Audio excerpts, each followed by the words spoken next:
하나님 말씀을 보도록 하겠습니다. 오늘 하나님께서 우리에게 주시는 말씀은 누가복음 7장 36절에서 50절까지 말씀입니다. 누가복음 7장 36절에서 50절까지 말씀입니다.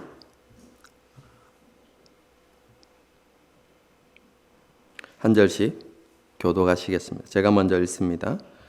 한 바리새인이 예수께 자기와 함께 잡수시기를 청하니 이에 바리새인의 집에 들어가 앉으셨을 때에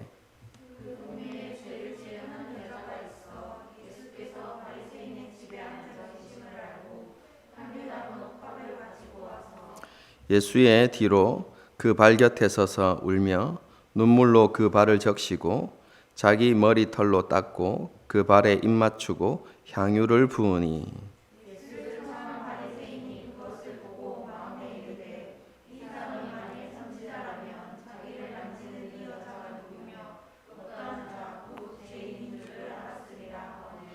예수께서 대답하여 이르시되 시몬아 내가 내게 이를 말이 있다 하시니 그가 이르되 선생님 말씀하소서.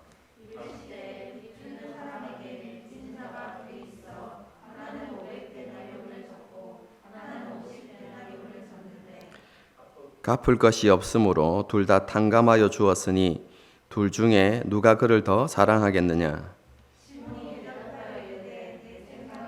많이 탕감을 받은 자니 이르시되 내 판단이 옳다 하시고 그 여자를 돌아보시며 시몬에게 이르시되 이 여자를 보느냐? 내가 내 집에 들어올 때 너는 내게 발 씻을 물도 주지 아니하였을 때 이 여자는 눈물로 내 발을 적시고 그 머리털로 닦았으며 너는 내게 아니하였어.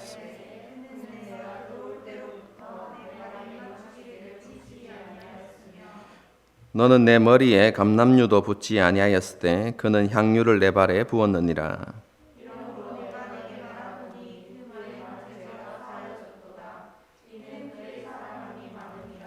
사함을 받은 일이 적은 자는 적게 사랑하느니라. 이에 여자에게 이르되 내 제사함을 받았느니라 하시니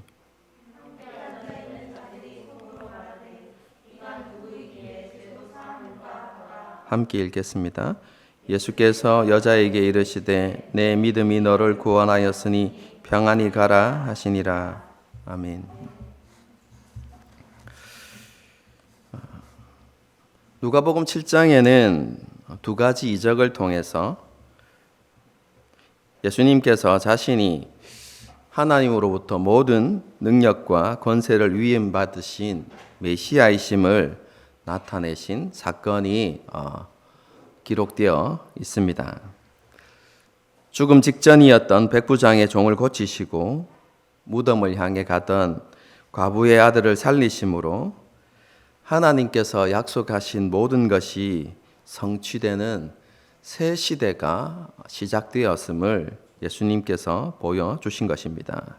그리고 자신이 죄와 사망의 권세 아래서 신음하는 세상을 구원하시기 위해서 오신 구원자, 곧 메시아이심을 나타내신 것이지요.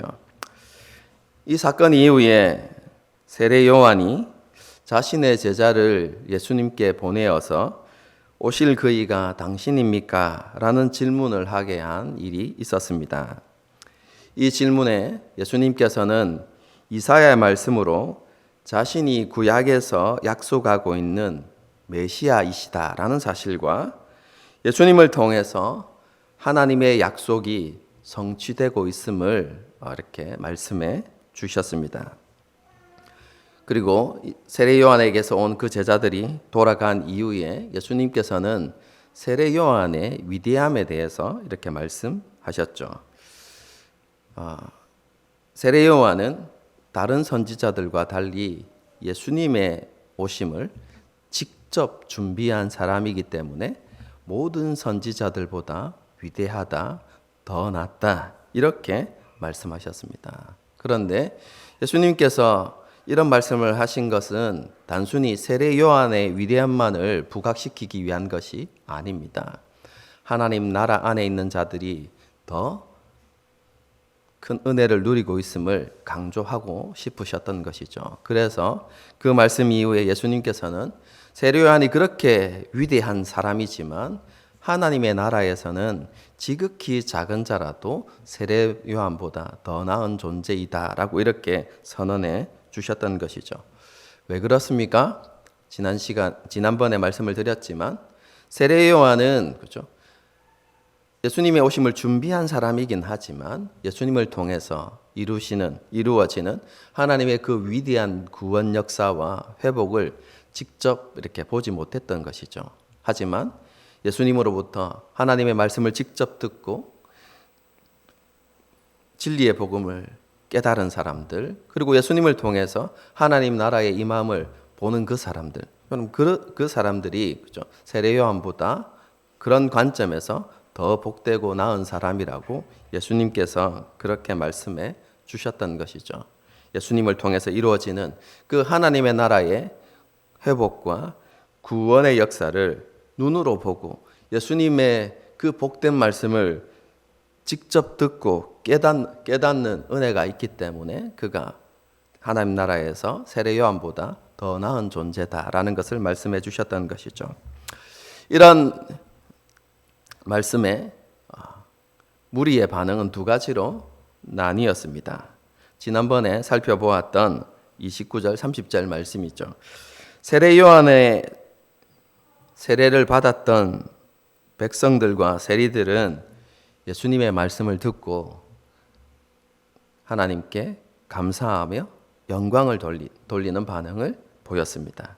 하지만 스스로를 의롭다고 여기면서 세례 요한의 세례를 거절했던 바리새인과 율법 교사들은 예수님의 말씀을 거부했고 그리고 예수님을 메시아로도 인정하지 않았던 것이죠. 오늘 본문에는 이 두 가지 반응의 구체적인 예가 이렇게 기록되어 있습니다. 예수님께 향유를 부은 여인은 모든 백성과 세리의 대표로서 등장합니다. 세례 요한으로부터 세례를 받고 그의 삶을 돌이켰던 백성들과 세리의 대표로서 한 여인이 등장하고, 그리고 예수님을 식사의 자리에 초대했던 시몬은 하나님의 뜻을 저버렸던 바리새인과 율법학자의 대표로서 이렇게 등장하고 있는 것이죠. 오늘은 이 내용에 대해서 조금 자세히 이렇게 생각해 보도록 하겠습니다. 본문의 사건이 일어난 시기는 예수님의 공생의 기간 중 1년 6개월 정도가 지났을 때입니다.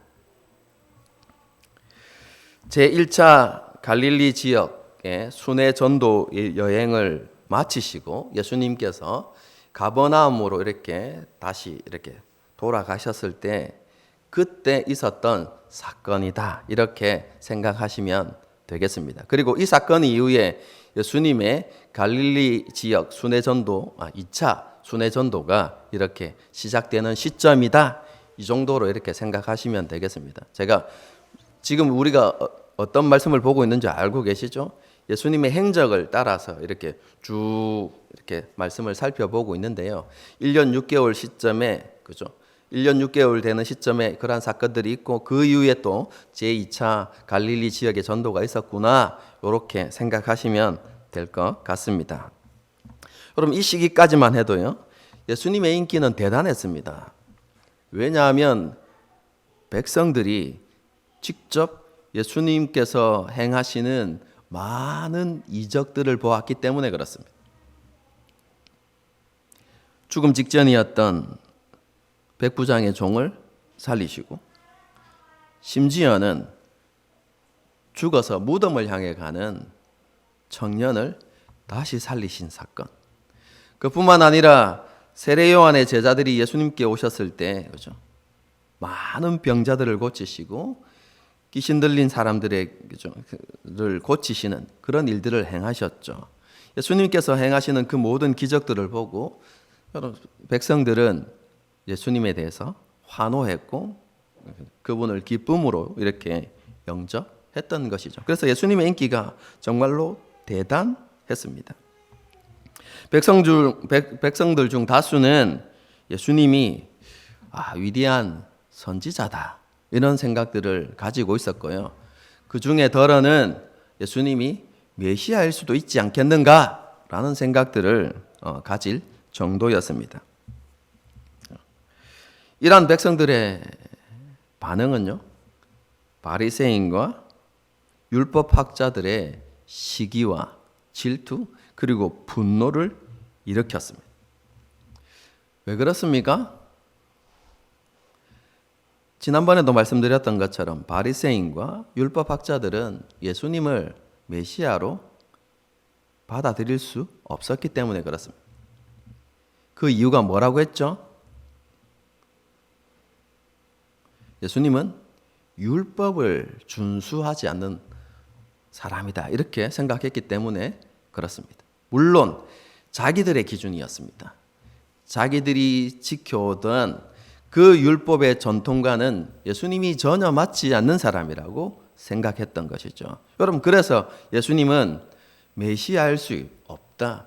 하나님께서 보내신 사람이라면 하나님의 율법을 존중해야 하는데 그렇지 않는 모습을 보이는 예수님이 메시아일 수 없다라고 그렇게 확신했던 것이죠. 그런데 지금 백성들의 마음이 예수님을 향하고 있는 것이죠. 여러분, 그 이전까지만 해도 여러분 백성들은요, 바리새인과 서기관들을 굉장히 존중하고 그들의 말에 귀를 기울였습니다. 우리는 편견을 가지고 있다고 말씀드렸죠. 그렇죠? 바리새인, 서기관, 율법학자들, 그렇죠? 서기관들인데요.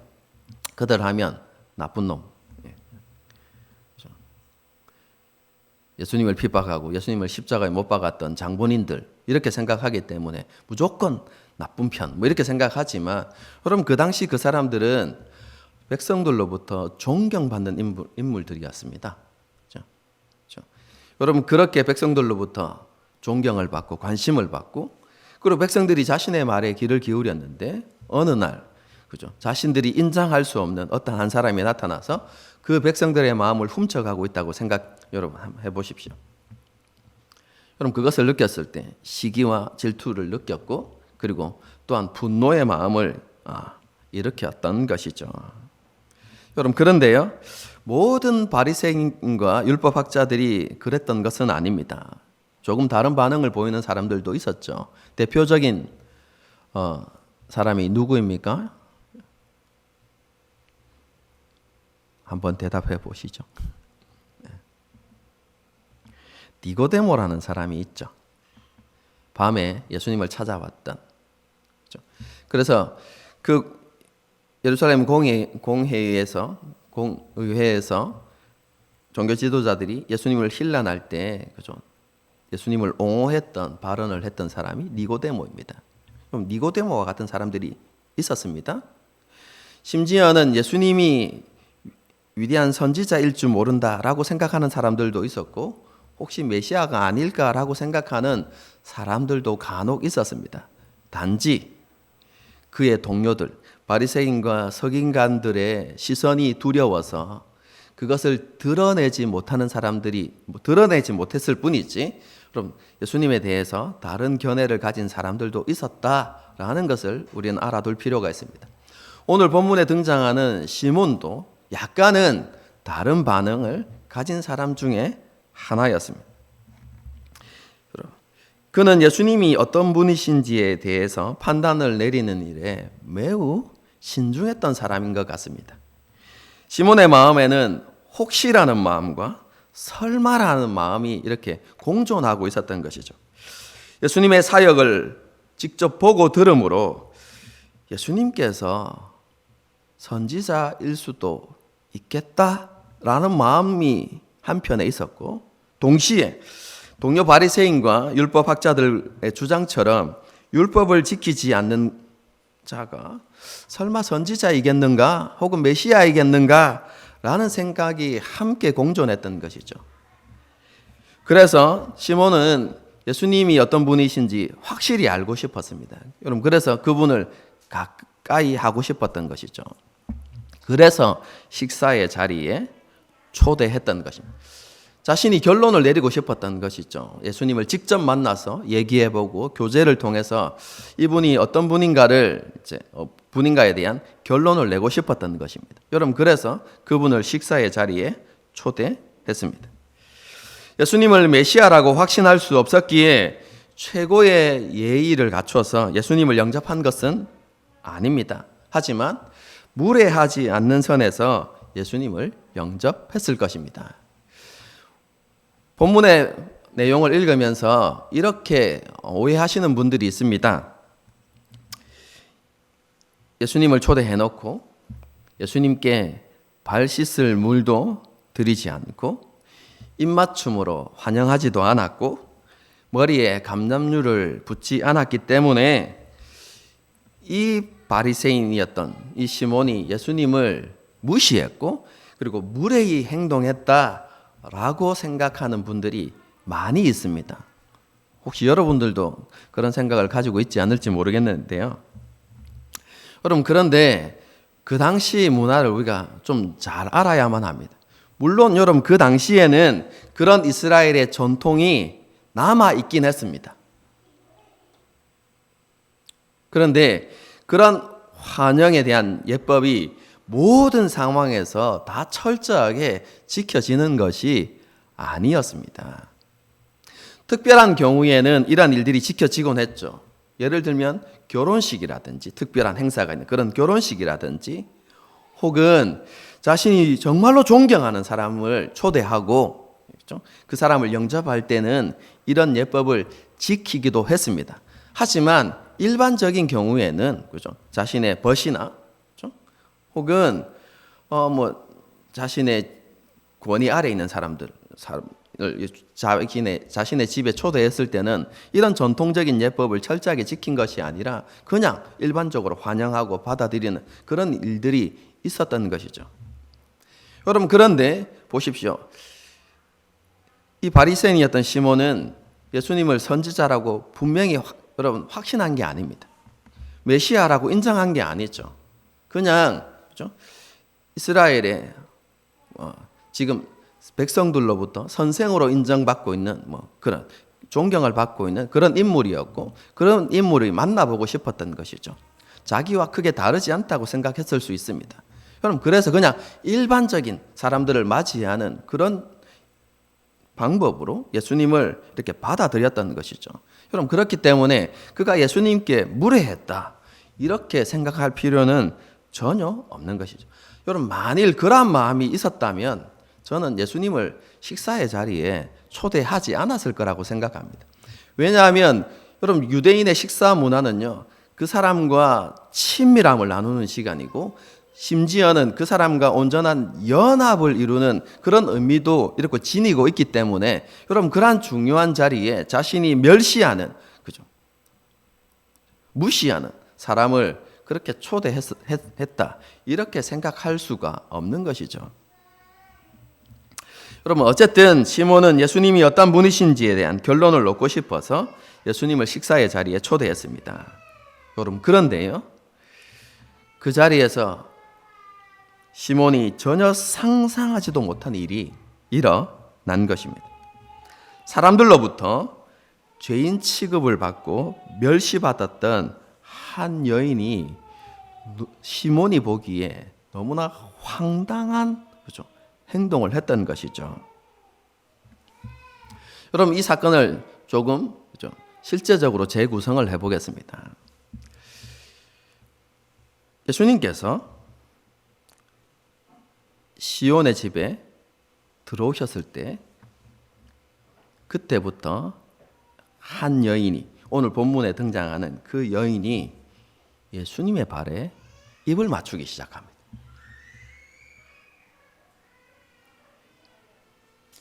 그리고 그 입맞춤이 계속되는 것이죠. 그리고 예수님께서 식사의 자리에 이제 앉으셨습니다. 여러분, 예수님이 당시에 유대인의 식사 자세 아시죠? 옆으로 비스듬히 이렇게, 그렇죠? 이렇게 누운 자세입니다. 그리고 발은 뒤쪽으로 이렇게 향하죠. 그러니까 최후의 만찬은 여러분 유대 문화를 잘못 이해한 그때의 화가가 그린 것입니다. 여러분 그렇지 않습니다. 모든 이렇게 사람들이 옆으로 이렇게 기대듯이 이렇게 팔을 괴고 기대듯이 이렇게 다 누워 있는 것이죠.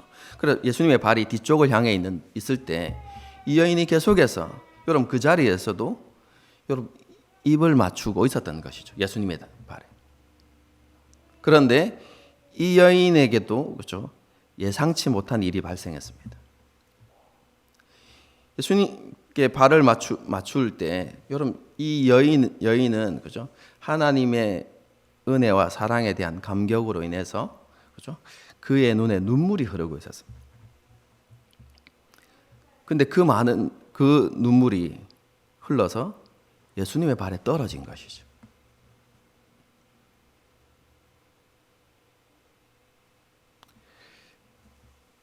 여인이 그렇죠? 자신이 의도치 않았던 상황이 발생했을 때 그 사건을 그 일을 수습하기 위해서 자신의 머리를 풉니다. 예수님의 발을 닦을 특별한 도구가 없었기 때문에 자신의 머리를 풀어서 예수님의 발을 닦습니다. 그리고 그 예수님의 발에 준비해왔던 향유를 부어 드렸던 것이죠. 여러분 이것이 여러분 그날 일어났던 일의 상황입니다. 그 모습을 보았던 시몬은요, 예수님께서는 선지자일 수 없다라는 잘못된 확신을 가지게 됩니다. 왜냐하면 예수님께서 선지자라면 지금 자신의 발을 만지는 그 여자가 모든 사람들로부터 손가락질 받는 죄인이라는 것을 알았을 것이고, 그렇다면 그가 그런 행동을 하지 못하도록 제지했을 것이다 라고 이렇게 생각했던 것이죠. 여러분 그런데 예수님께서 그 여인이 그런 행동을 하도록 내버려 두신 것은 그 여자가 어떤 여자인지 알지 못했기 때문이다 라고 확신을 하게 된 것이죠. 여러분 그래서 결론이 뭡니까?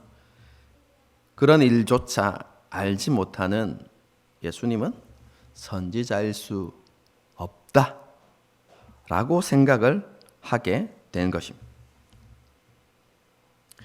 예수님께서는 이러한 시몬의 생각을 하시고 그에게 한 가지 비유를 말씀하시고 판단해 보라고 그렇게 하셨습니다.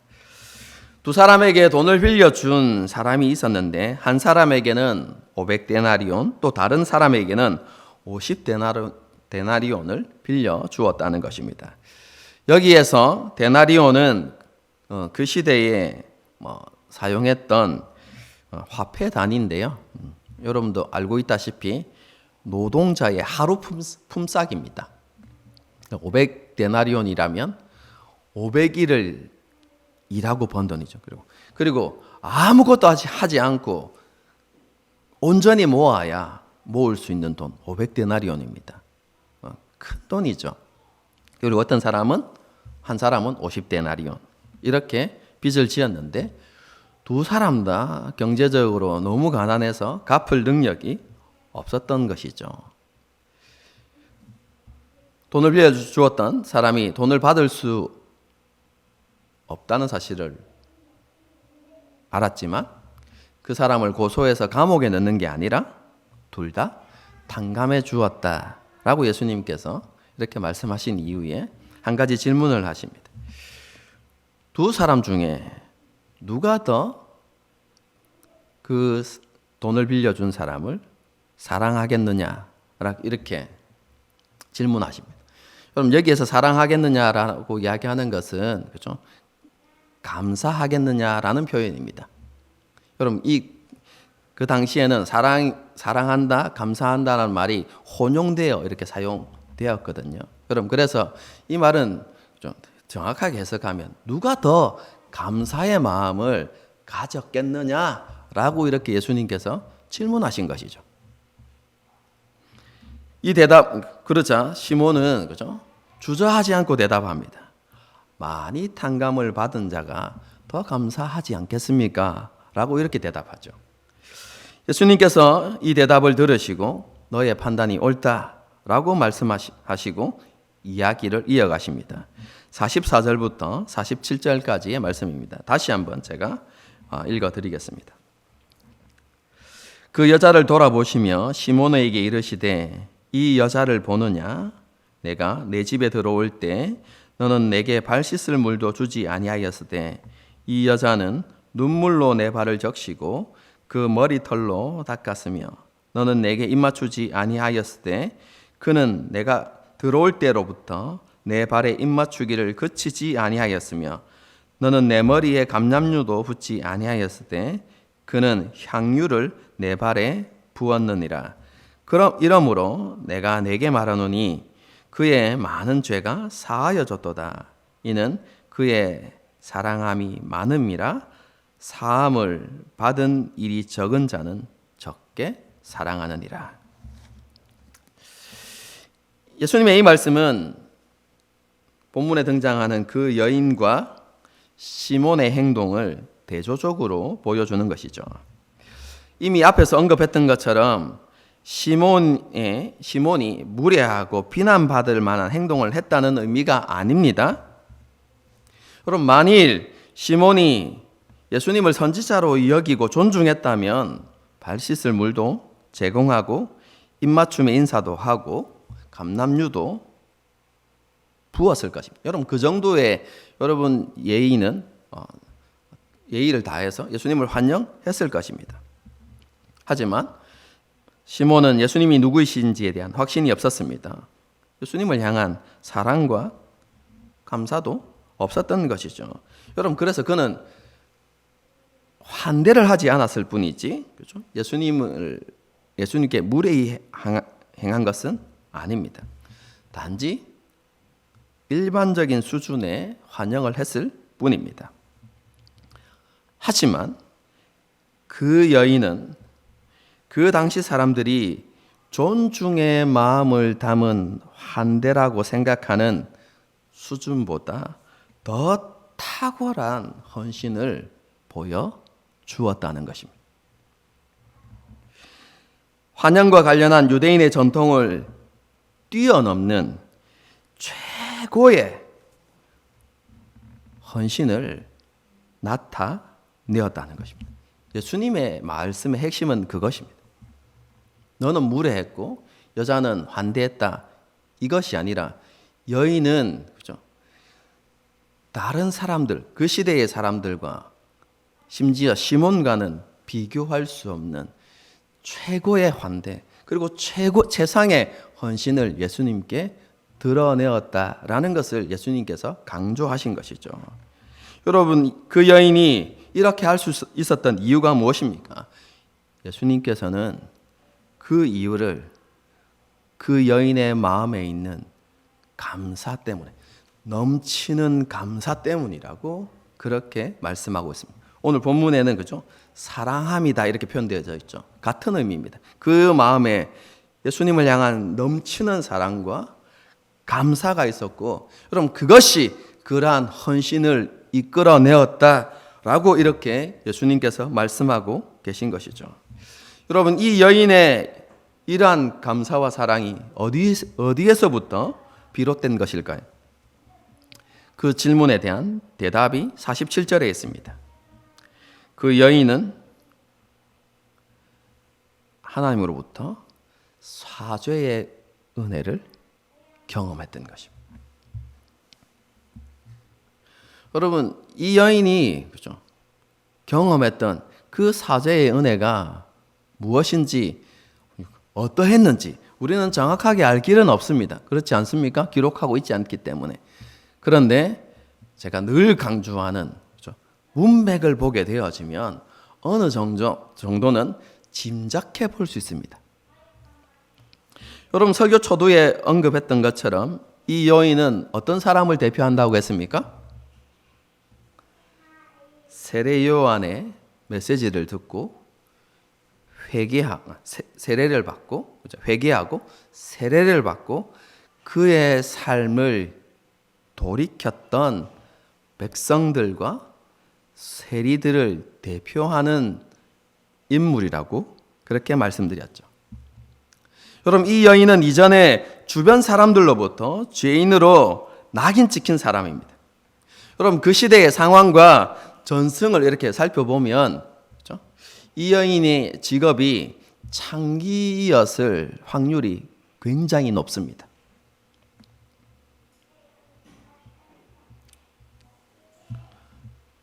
어쨌든 그녀는 사람들로부터 누가 보아도 죄인, 이렇게 비난당하고 손가락질 받는 그런 삶을 살았던 여인이죠. 여러분, 그런데 이 여인이 세례 요한의 메시지를 들었던 것입니다. 그리고 자신이 죄인이라는 것을 깨닫게 되어졌고, 그래서 자신의 죄인됨을 고백하고 회개했던 것이죠. 그리고 회개의 의미로 세례 요한에게 세례를 받았습니다. 그리고 그는 기록되어 있지는 않지만 지금까지 우리가 살펴왔던 본문을 보게 되어질 때 그는 이전과 다른 삶을 살기 위해서 노력했던 것이죠. 여러분, 그러던 중에 그가 예수님을 알게 되어지고 예수님의 말씀을 듣게 되어진 것이죠.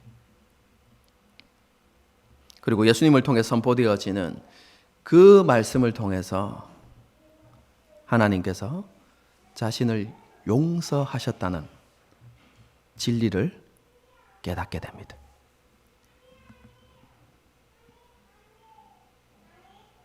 단순히 머리로 이해한 것이 아니라 정말로 자신이 하나님으로부터 용납되어지고 받아들여졌다는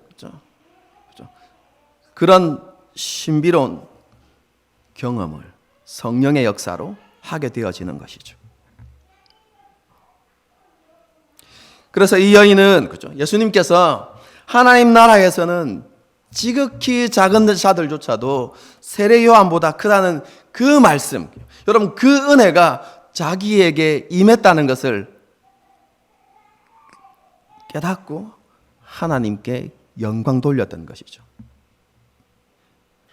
여러분, 그 대표적인 인물로 이 여인이 지금 등장하고 있는 것입니다.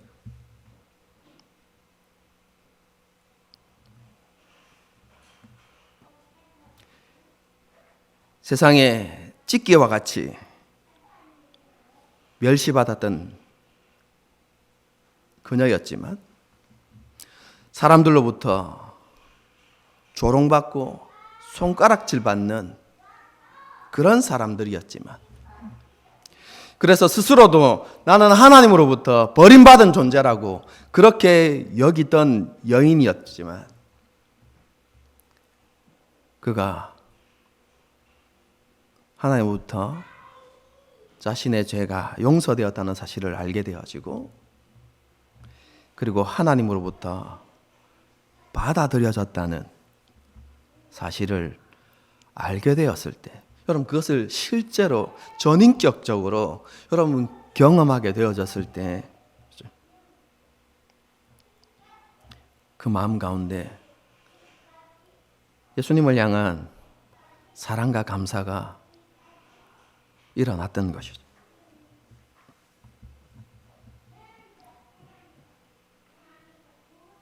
뿐만 아니라 여러분, 그러한 경험이 이 여인으로 하여금 예수님이 누구이신지를 깨닫게 했습니다. 그분이 메시아이시고 그분이 하나님의 아들이시다. 다르게 이야기하면 그분이 곧 하나님이시다는 사실을 깨닫게 했던 것이죠. 여러분, 이러한 사랑과 감사와 그리고 이러한 하나님 예수님을 향한 경외하는 믿음이 여인의 행동을 만들어 내었던 것입니다. 여러분, 세례 요한을 한번 생각해 보십시오. 예수님이 메시아이시고 하나님의 아들이시라는 사실을 알았던 그 세례 요한이 자기 자신을 어떻게 이야기합니까? 나는 예수님의 신발끈을 풀기에도 합당치 못한 그런 존재다라고 이렇게 이야기했던 것이죠. 여러분, 여인에게 똑같은 신앙 고백이 있었습니다.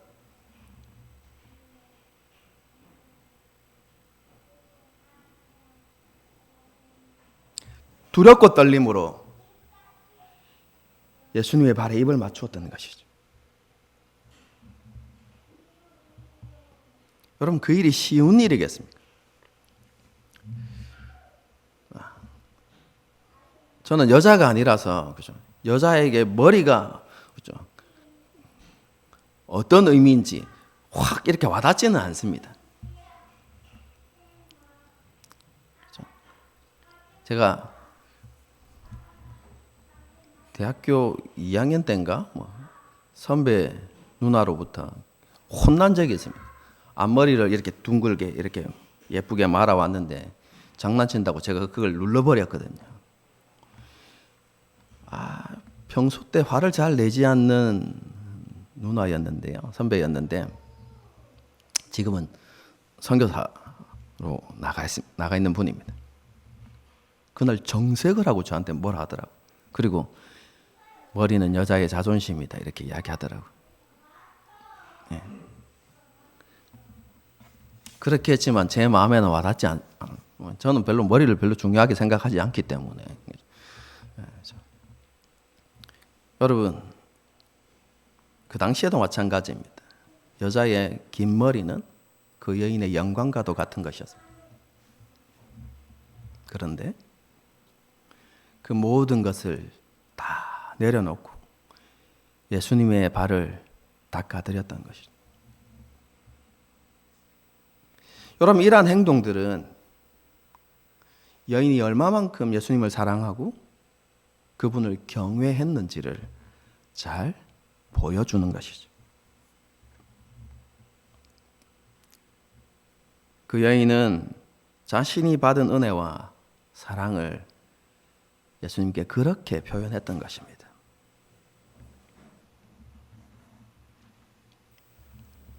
예수님께서는 시몬에게 그 여인이 그렇게 행동할 수밖에 없었던 이유를 분명하게 말씀해 주신 이후에 이런 선언을 하십니다. 내 죄 사함을 받았느니라. 그리고 이어서 내 믿음이 너를 구원하였으니 평안히 가라 이렇게 말씀하셨죠. 여러분, 이 말씀에 대해서도 우리가 좀 깊이 생각해 보아야만 합니다. 내 죄의 용서함을 받았느니라. 여러분, 이 말씀은 이때 그 여인이 죄 용서함을 받았다라는 의미가 아닙니다. 제가 앞에서 계속해서 설명드렸죠. 이미 죄 용서를 경험한 여인이었습니다. 그래서 예수님께 그러한 행동을, 헌신을 보였던 것이죠. 그럼 그렇다면 왜 예수님께서 또 한 번 그 여인에게 사죄의 선언을 하셨을까요? 여러분, 이것은 그 이유는 크게 두 가지로 생각해 볼 수 있습니다. 여러분, 첫 번째는 우리가 쉽게 생각해 볼 수 있는 것처럼 예수님 자신이 죄를 사하는 권세가 있는 메시아이심을 선포하시는 것입니다.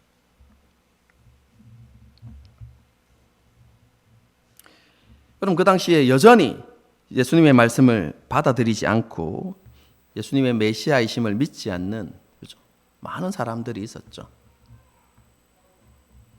그런 그들에게 예수님께서 친히 말씀하신 것이죠. 나는 이 여인의 이러한 헌신과 사랑을 그리고 감사를 받을 만한 그런 권세를 가지신 구원자이시며 메시아이심을 그들을 향하여서 선포하신 것입니다. 여러분, 이것이 가장 중요한 첫 번째 이유이고요. 여러분, 두 번째 이유가 있는데요. 여러분, 그것은 이 여인의 삶이 회복되기를 간절히 원하시는 예수님의 소원이 거기에 담겨져 있습니다. 쉽게 말하면 이런 것이죠. 여러분,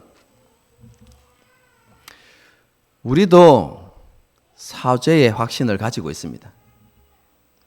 그렇죠? 저와 같이 함께 이렇게 그렇죠? 신앙생활 하신 분들이라면 제가 늘 여러분에게 강조했던 것처럼 우리의 죄는 용서받았습니다. 과거, 현재, 미래의 모든 죄까지 이미 용서되었다는 거죠. 그런 사죄의 확신에 대해서 제가 여러분에게 성경을 통해서 계속해서 말씀드렸죠. 여러분 잘 알고 있습니다. 여러분 이것을 알고 확신하고 있기 때문에 여러분 그죠? 신앙생활하면서 지난날에 우리가 했던 실수들이나 죄악들로 인해서 후회감이 들거나 그것 때문에 괴로워하는 그런 일들이 없었던가요? 여러분 전혀 그런 일들이 일어나지 않습니까? 여러분 사죄의 확신을 믿고 있지만 실수하고 넘어질 때마다 똑같은 상황이 반복될 때마다 여전히 과거의 우리의 모습들, 우리의 허물들, 우리의 죄악들이 우리의 발목을 잡죠. 그렇지 않습니까? 여러분 이 여인의 경우를 한번 생각해 보십시오. 어떤 사람이었다고요? 다른 사람과 비교해 봤을 때 여러분 일반적인 도덕적인 수준을 가지고 비교했을 때 여러분 그 여인은 세상에서 가장 멸시받아야만 하는 그렇죠? 가장 손가락질 받아야만 하는 여러분 그런 죄인이었습니다.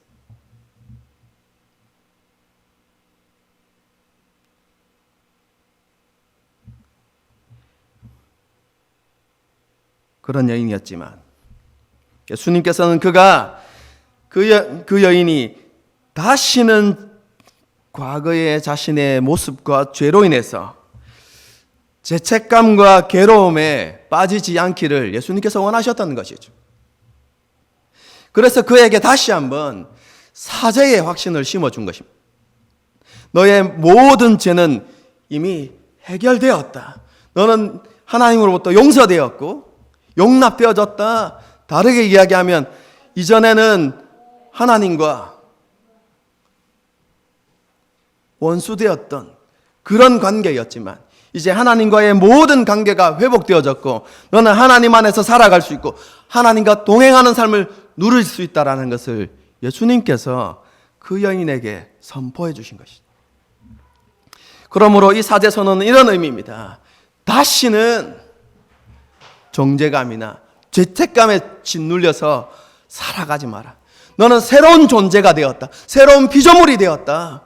이제 너는 하나님 안에서 하나님 주시는 모든 평안을 누리며 살아갈 이유가 있고 특권이 주어졌다. 라고 예수님께서 그 여인에게 지금 말씀해 주신 것이죠. 동시에 이것은 그 여인을 여전히 죄인으로 생각하고 낙인 찍고 있는 사람들을 향한 예수님의 선포입니다. 공적인 선언이죠. 이 여인은 더 이상 죄인이 아니다. 너희에게 손가락질 받을 만한, 너희로부터 비난받을 만한 그런 죄인이 더 이상 아니다라고 예수님께서 선언해 주신 것이죠.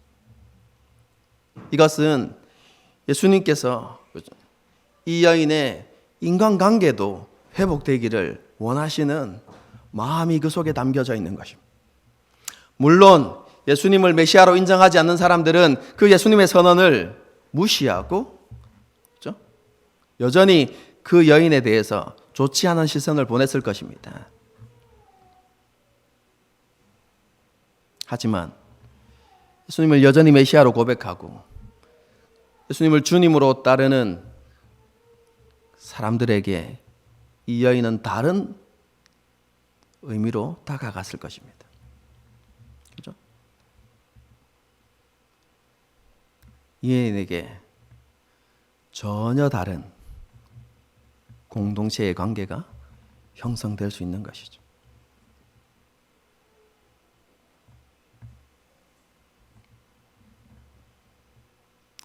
일한 회복, 과거로부터의 집착과 혹은 정죄감과 후회로부터 자유하게 되어지고 회복되어지기를 원하시는 예수님의 마음, 그리고 깨어진 인간관계에서 회복이 이루어지기를 원하시는 그 예수님의 마음이 이 선언에 담겨 있는 것이죠. 그리고 이것이 저와 여러분을 향한 예수님의 마음이기도 합니다, 여러분.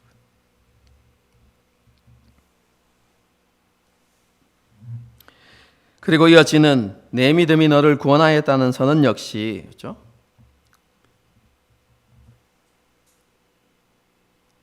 예수님께 지극한 헌신을 보인 그 행동으로 인해서 그 여인이 구원받았다라는 의미가 아닙니다. 예수님의 이 선언은요, 그 여인이 가진 믿음이 구원받을 만한 참된 믿음임을 확정해 주신 것입니다.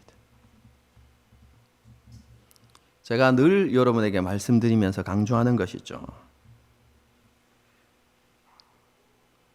그 여인이 예수님을 향한 헌신을 통해서 그녀가 가진 믿음이 참된 믿음이라는 것을 증명했다는 것입니다. 예수님께서 그것이 증명되었다, 네가 가진 믿음은 참된 믿음이고 구원받을 수 있는 믿음이다 라고 그렇게 여러분 인정해 주신 것이죠.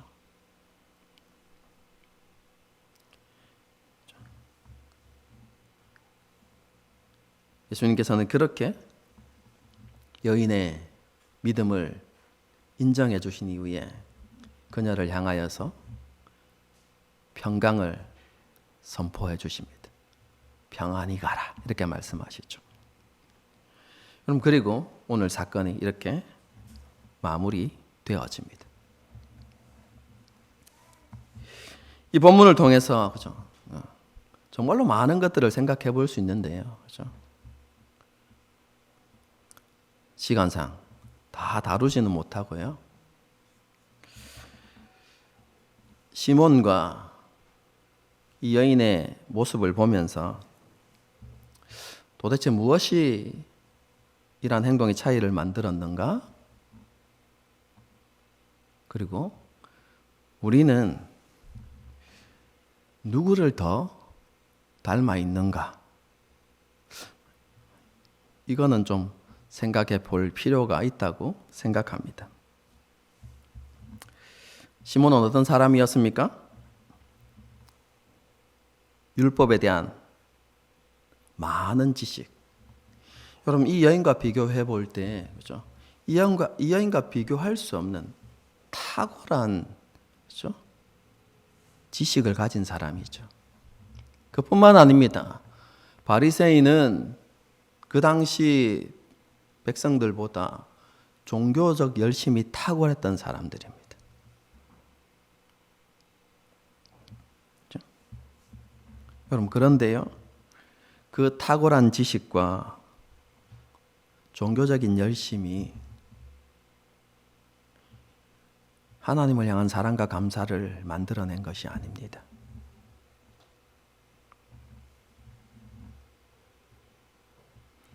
지식과 열심이 사람을 시킨 것도 아니고 헌신을 만들어내는 것도 아니라는 것이죠. 여러분, 사람을 변화시키는 것은 무엇입니까? 그럼 그것은 은혜입니다.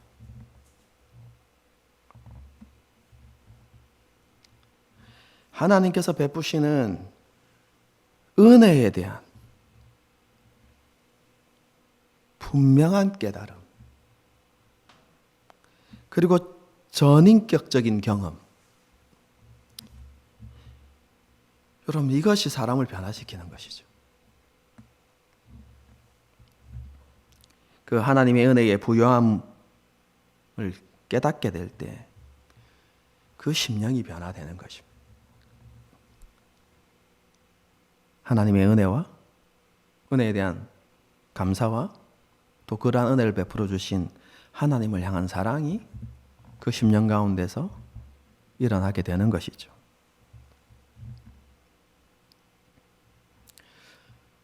그 여인을 한번 생각해 보십시다.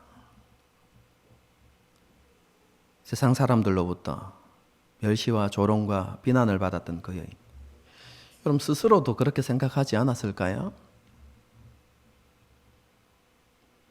자기에게는 어떤 소망도 없다고 생각했을 것입니다. 그런데 아무런 자격도 없는 그녀에게 사죄의 은혜가 임한 것입니다.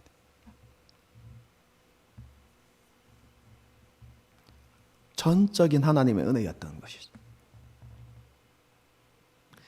그 은혜가 자신을 살게 했고 그 은혜가 자신을 구원했다는 것을 알게 되어진 것이죠. 자신이 하나님으로부터 용납되어지고 받아들여졌다는 사실을 알게 되어진 것이죠. 아마도 그 이전까지만 해도 그녀는 자신의 인생을 저주하며 살았을 것입니다. 그리고 하나님이 자신을 버렸다고.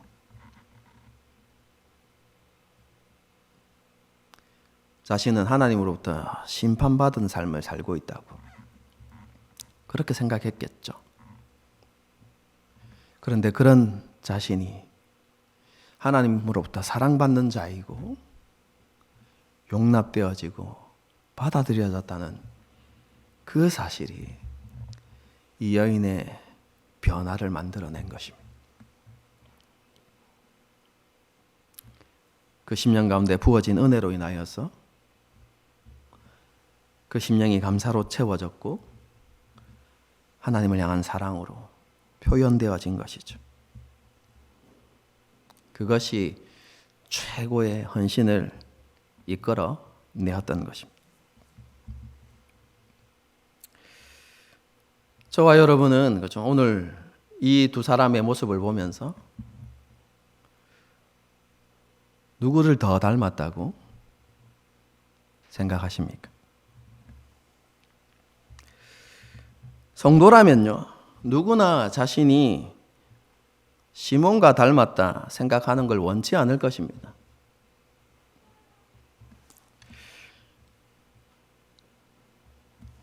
많은 분들이요, 나는 시몬과 달라.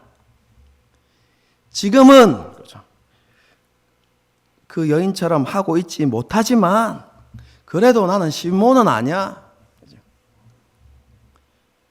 그리고 난 언젠간 그 여인과 같이 될 거야 라고 생각할 것입니다. 저는 당연한 생각이라고 생각합니다. 당연한 것이라고 생각해요.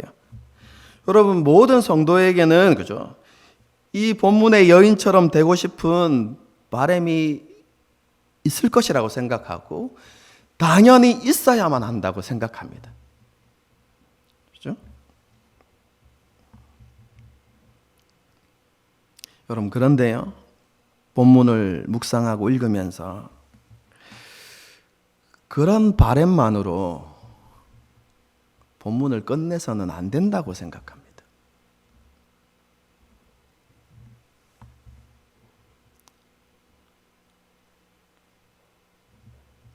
우리의 실제적인 삶의 모습을 돌아볼 필요가 있는 것이죠.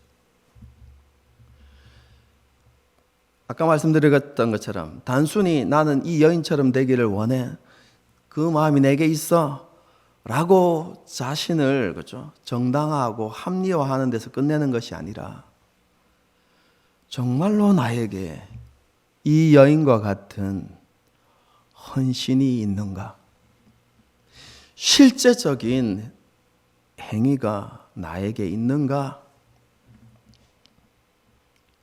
여러분, 그것을 돌아보면서 정말로 내가 누구를 닮아 있는가를 살펴볼 수 있어야 하는 것이죠. 하나님 말씀 앞에 우리는 정직하게 서야 한다고 생각합니다.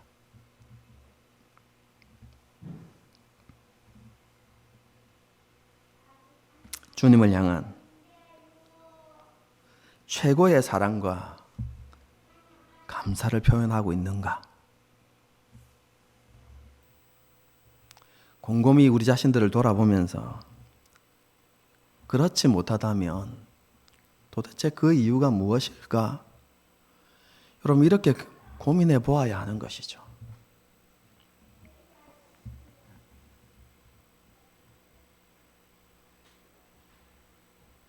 시간이 없어서 더 구체적으로 말씀드리지는 않겠지만 한 가지 말씀을 통해서 예를 들어 드리겠습니다.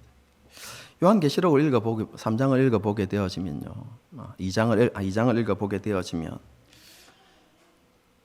책망을 받는 교회 중에 에베소 교회가 있죠. 뭐라고 말씀합니까? 처음 사랑을 잃어버렸다라고 이야기하죠.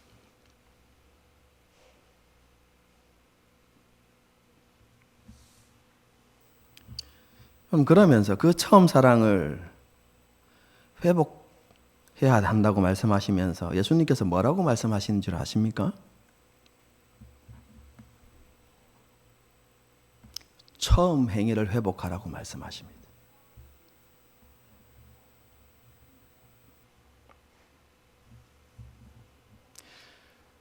쉽게 이야기하면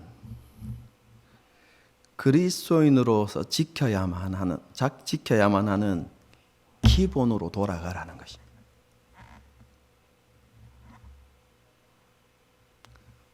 온전한 예배 생활,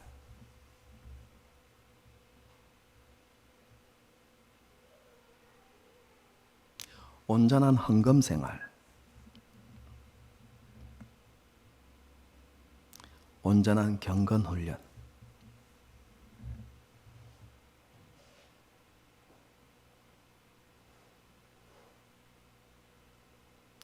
제 마음에도 두 가지 마음이 공존합니다. 그죠? 성도들이 참 힘들게 살고 있다. 너무 바쁘고 지치기 때문에 성경 공부에 나오기 힘들 수도 있지? 이런 마음이 있어요. 근데 또 한편으로는 그럼에도 불구하고 나와야 되지 않나? 이런 생각들을 가지게 되는 것이죠.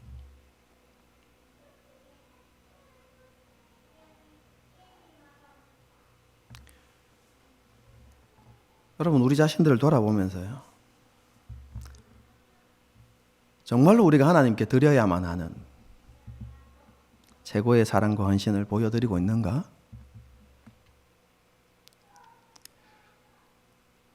우리 자신들을 돌아보아야 하죠. 정말로 제가 한번 설교하고 싶은 내용인데요, 우리는 행위의 중요성을 너무 쉽게 간과합니다.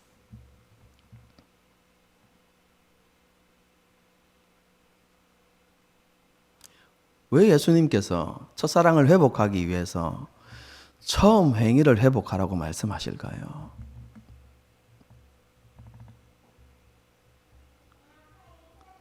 그럼 그 말은 처음 행위의 회복을 통해서 처음 사랑이 회복된다는 것을 말씀하는 게 아닐까요?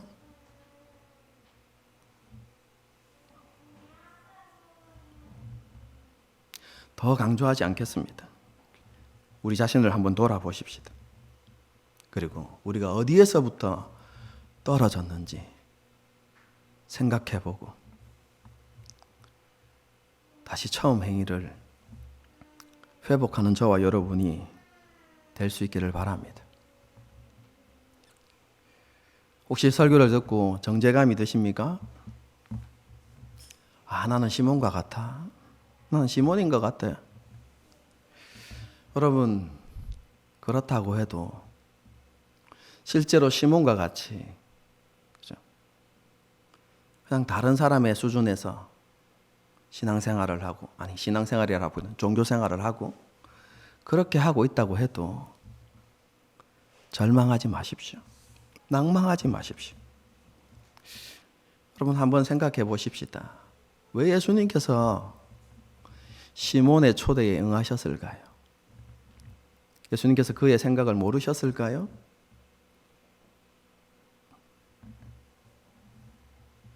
예수님께서 시몬의 그 초대에 응하신 것은 예수님께서 그 여인을 사랑하는 것처럼 똑같이 시몬도 사랑하셨기 때문입니다.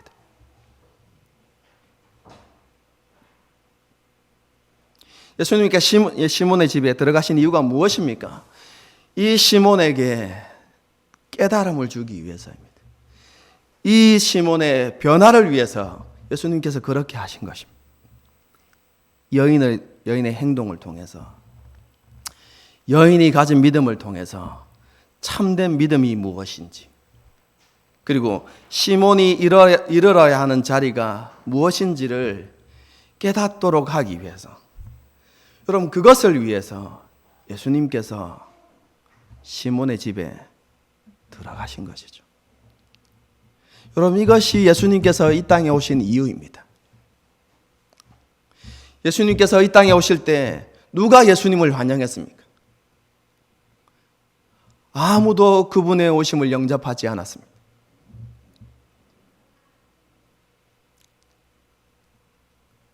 그럼에도 불구하고 예수님께서는 이 땅에 장막을 치셨고 그들과 함께 하기를 선택하셨습니다. 하늘 영광을 버리고 이 땅에 내려오신 것이죠. 그리고 기꺼이 십자가 죽음을 위해서 예루살렘으로 올라가셨죠. 오늘이 그것을 기념하는 주일이죠. 종려주일입니다.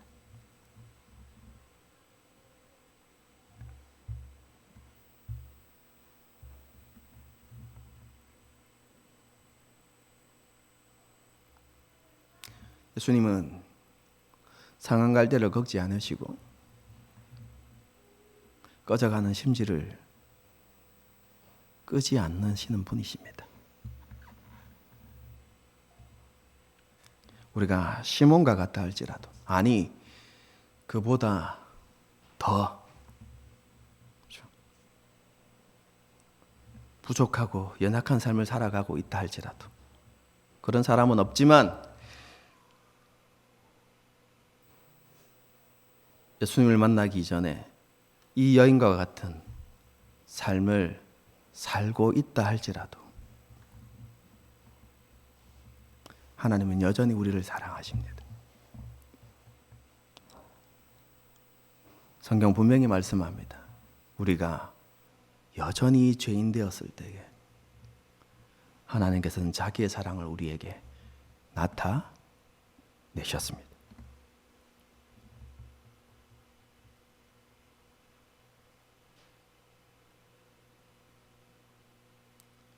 주님은 우리를 고아와 같이 내버려 두시거나 포기하지 않으십니다.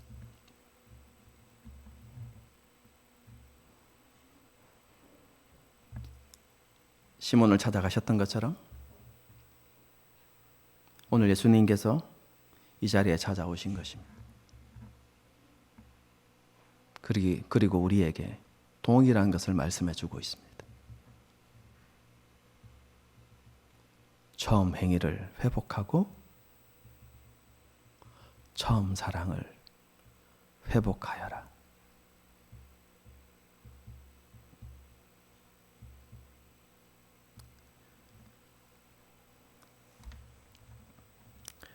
이 예수님의 말씀 앞에서 우리 자신들을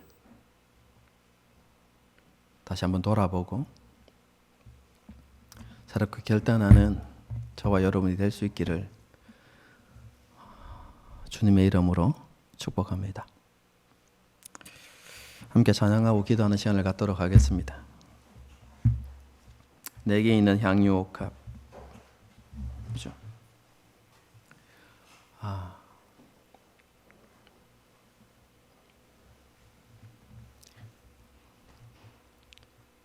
바램으로만, 그렇죠? 희망사항으로만 남겨두지 말고